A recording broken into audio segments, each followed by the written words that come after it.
Hey friends, if you enjoy intense emotional stories like this one, don't forget to subscribe to the channel and stay with me till the end. She was my perfect wife until the night I shamed him publicly. That sentence used to confuse even me, because for most of our marriage, Clara was flawless in the way people envy quietly. We lived in Lyon, in a pale stone apartment overlooking the Saône, where mornings smelled of fresh bread and river mist. She worked in cultural administration.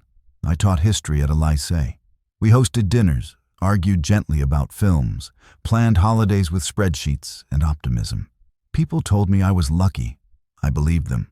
The cracks didn't arrive with explosions. They arrived with absences. Clara began coming home later, always with a reasonable explanation. A committee meeting, a rehearsal, a donor event. Her phone was never locked, which made my suspicion feel almost rude. When I asked if everything was okay, she smiled and kissed my cheek, a little distracted, a little elsewhere. The real change was in her voice when she spoke about Victor. Victor Morel was a rising figure in Lyon's cultural scene, a charismatic patron with inherited money and carefully crafted humility. He sponsored exhibitions, restored theaters, and loved to be seen loving art. Clara spoke of him often, too often. He really understands culture, she'd say. Not like those others who just write checks. I didn't worry at first. I trusted my wife, and more than that, I trusted the version of myself that believed loyalty was enough. That belief had deep roots. I grew up in a family where appearances mattered more than truth. My father was a respected municipal official, admired for his discipline. At home, he was cold, controlling, and ruthless with words. My mother learned early that silence kept the peace. When I was 14, I discovered he'd been having an affair for years. When I told my mother, she told me never to mention it again. Men like your father don't get punished, she said. They get protected. I carried that lesson into adulthood, even as I promised myself I'd be different. The night everything shifted was at a gala held in an old silk factory turned cultural center. Exposed beams, dramatic lighting, glasses clinking with rehearsed intimacy. Clara looked stunning in black, confident and radiant. Victor hovered near her like a planet with its own gravity. I watched them from across the room, the way he leaned in too close, and the way she laughed just a second longer than necessary. When Victor placed his hand at the small of her back, something hot and ancient rose in my chest. I approached them calmly. Years of family dinners had trained me well. "Victor," I said, smiling, "I've heard so much about you." He turned, assessing me quickly. His smile was polite, dismissive. "And you are?" "Julian," I said. "Clara's husband." There it was, the flicker, the calculation. "Well," he said smoothly, lifting his glass, "you're a very lucky man." Something in his tone, ownership disguised as praise, snapped a thread inside me. "I suppose I am," I replied, "especially considering how generous you've been with your time. My wife speaks of you constantly." The air tightened. Clara's eyes widened just slightly. Victor chuckled. "I'm passionate about supporting talented people." "Of course," I said, "though some might misunderstand your passion. The late nights, the private meetings, the familiarity." People nearby had begun to listen. Clara touched my arm. "Julian, please." I ignored her. "I imagine," I continued, my voice steady, "that if my father were still alive, he'd admire a man who hides behind culture to take what isn't his." Victor's smile vanished. "You're out of line," he said quietly. "Am I?" I asked. "Or are you just not used to being seen?" Silence spread outward like a stain. I left shortly after, heart pounding, unsure whether I'd just defended my marriage or destroyed it. Clara didn't come home that night. When she did return the next morning, her face was pale with fury. "You humiliated him," she said.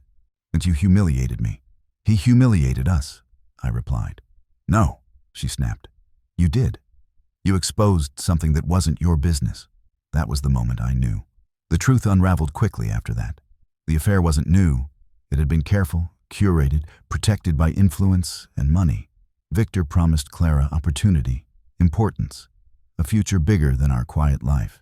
She told herself it wasn't betrayal because it was temporary, because she deserved more. I moved out within a week. What I didn't tell her was that I'd already begun looking deeper.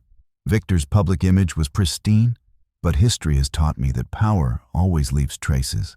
Using my academic connections, I began pulling threads. Property acquisitions tied to Shell foundations, restoration grants awarded to companies he partially owned. Artists pressured into silence. I documented everything. Meanwhile, Victor didn't retreat. He escalated. Rumors spread about me at the school. Complaints about my behavior.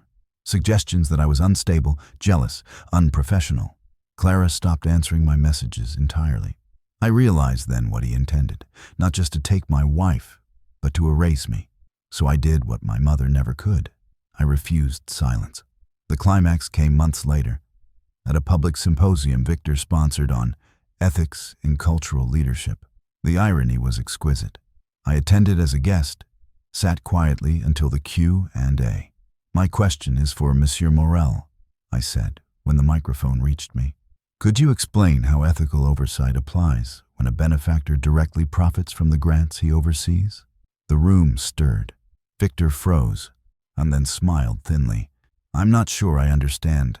I can clarify," I said. "I have documents detailing your financial interests in 3 companies funded by your foundation. I've shared copies with journalists present tonight." A murmur swelled into noise. Clara was there, seated in the front row. Our eyes met. For the first time, she looked afraid. Victor tried to regain control, but the questions multiplied. Facts are stubborn things. The investigation that followed was devastating. Sponsors withdrew, boards dissolved. Prosecutors stepped in. Victor's empire collapsed not with a bang, but with a suffocating public unraveling. And then he did the thing no one expected. He blamed Clara. Emails leaked, messages revealed. He painted her as manipulative, ambitious, and the architect of their affair and financial decisions. The same man who promised her power sacrificed her to save himself. She came to me weeks later, hollow-eyed, career ruined, reputation shredded. "I didn't think he'd do this," she whispered. "I did," I said softly. In the end, Victor faced charges. Clara left Lyon. My father's voice echoed faintly in my mind. Men like that don't get punished. But sometimes they do.